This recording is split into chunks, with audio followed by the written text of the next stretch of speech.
भाई साहब अपना शुभ नाम बताइए और सबसे पहले मैं आपका धन्यवाद करता हूँ। हाँ जी। आप हमारे इस कुपड़ा गांव में आए, हमारे रवाई क्षेत्र में बसा हुआ एक ईट पट्टी में कुपड़ा गांव, आपको धन्यवाद करता हूँ जी। मेरा शुभ नाम अरविंद दयाल है।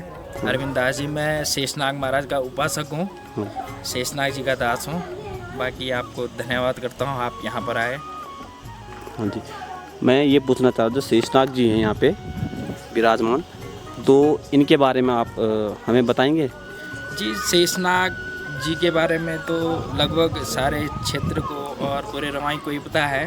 हाँ जी। कि शेषनाग महाराज जी एक इस कुपड़ा सुबस्तान के हैं, जो कि इनकी जन्मभूमि यहाँ पर एक उधर जाला डोकरी पड़ता है, जहाँ से महाराज की तपस्थली है, हाँ जी। जहाँ से महाराज जी हल लगाते हुए पाए गए।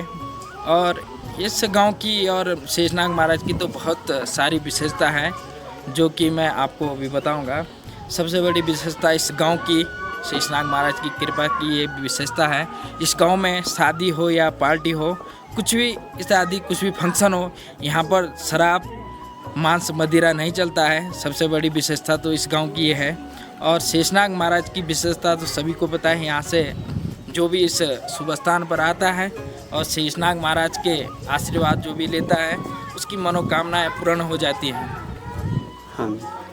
और जैसे कि आप कह रहे थे कि देवता का पहले खेत खुद का कुछ इधर से खेत का था, तो क्या कैसे देवता का मतलब मंदिर यहाँ पे स्थापित हुआ? जो मंदिर यहाँ पर 2008 में यहाँ पर मंदिर का निर्माण हुआ। हाँ जी। 2000 के समय से पहले से ही मंदिर का कार्य चल रहा था। 2008 में मंदिर निर्माण हुआ और उसके बाद से यहाँ पर एक से एक दिव्य भव्य प्रोग्राम होते रहते हैं। यहाँ पर अष्टादश महापुराण 2 बार हुए, जो कि गंगोत्री विधानसभा विधायक गोपाल रावत जी ने भी करवाया था। एक टीरी से सकलानी जी, उन्होंने भी यहाँ पर अष्टादश महापुराण करवाया था। और यहाँ पर 15 गति और संक्रांत, जो कि 15 गति और संक्रांत को शेषनाग जी हमेशा बाहर आते हैं। उस दिन यहाँ पर सब अपने मनोकामना लेकर और अपने दुख लेकर, सुख लेकर यहाँ पर शेषनाग महाराज जी के पास आते हैं। और शेषनाग महाराज, हाँ, नाग पंचमी के बारे में बताएंगे आप? नाग पंचमी में क्या क्या होता है यहाँ पे? यहाँ पर एक समय पे लगभग ऐसे 8-10-12 की बात होगी, जब यहाँ पर शिवराम भट्ट जी थे व्यास जी, और यहाँ पर भागवत कथा चल रही थी। उस समय नाग पंचमी का शुभारंभ हुआ। उस समय से यहाँ पर नाग पंचमी बड़े भव्य दिव्य रूप से मनाई जाती है, जो कि सावन के महीने यहाँ पर शेषनाग जी की नाग पंचमी होती है। बहुत दूर दूर से लोग, देश विदेश से बड़े बड़े लोग यहाँ पर अपने भक्ति भाव लेकर आते हैं और शेषनाग महाराज जी के नाग पंचमी बड़ी भव्य रूप से मनाई जाती है। यहाँ पे पूरे रवाई क्षेत्र में से एक माना हुआ मेला है, धार्मिक मेला है नाग पंचमी।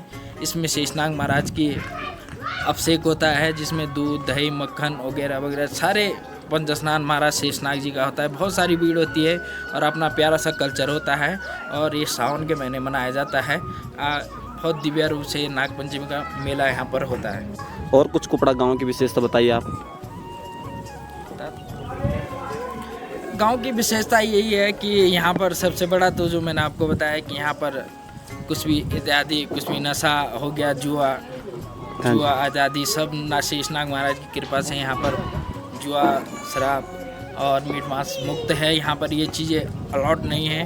ये इस गांव की विशेषता है। और विशेषता शेषनाग महाराज जी की विशेषता तो आप सभी लोगों को पता है। यहाँ पर जो अपनी मनोकामना लेकर आता है, वो यहाँ से खाली नहीं जाता है। और शेषनाग महाराज जी हर साल 4 धाम यात्रा और गंगोत्री, जैसे गंगा जी के कपाट खुलते हैं और कपाट बंद होते हैं, तो हमेशा गंगा जी को छोड़ने और नहाने हमेशा भैरव घाटी तक पैदल आते हैं उनके साथ, और भैरव घाटी से पैदल उनके साथ गंगोत्री जाते हैं। और शेषनाग महाराज की इस गांव की ये विशेषता है। सबसे बड़ी विशेषता तो मैंने आपको बताई कि यहाँ पर इत्यादि कोई भी नशा नहीं चलता है। और जैसे कि आप पीछे बता रहे हैं कि ये माँ कुटालिटी का, हाँ, ये महाराज शेषनाग जी के साथ जो चलते हैं ऊपर, जैसे ये मात्रियाँ हैं जो शेषनाग महाराज जी के साथ चलते हैं, परी को परिया बोलते हैं, देवी की कोटाल्टिया, ये शेषनाग महाराज जी के साथ चलते हैं। जैसे अगवाणी वीर हो गया, ये भी महाराज शेषनाग जी के साथ पूर्ण रूप से हमेशा साथ ही चलते हैं। अच्छा, और ये ऊपर आप वीर देवता बता रहे कुछ? हाँ, ये महाराज वीर देवता हैं, जो कि शेषनाग जी के अगवाणी हैं, जिसको अगवाणी बोला जाता है। ये शेषनाग जी के वीर हैं, ये अगवाणी माने गए हैं। वीर देवता का मंदिर ऊपर है। हाँ, ये वीर देवता का मंदिर है, और ये जो मैंने बताया ये मातृयों का मंदिर है। जी जी, धन्यवाद जी, आपका बहुत बहुत। धन्यवाद। आपने हमें जो है ये जानकारी दी, इसके लिए आपका बहुत बहुत धन्यवाद। धन्यवाद।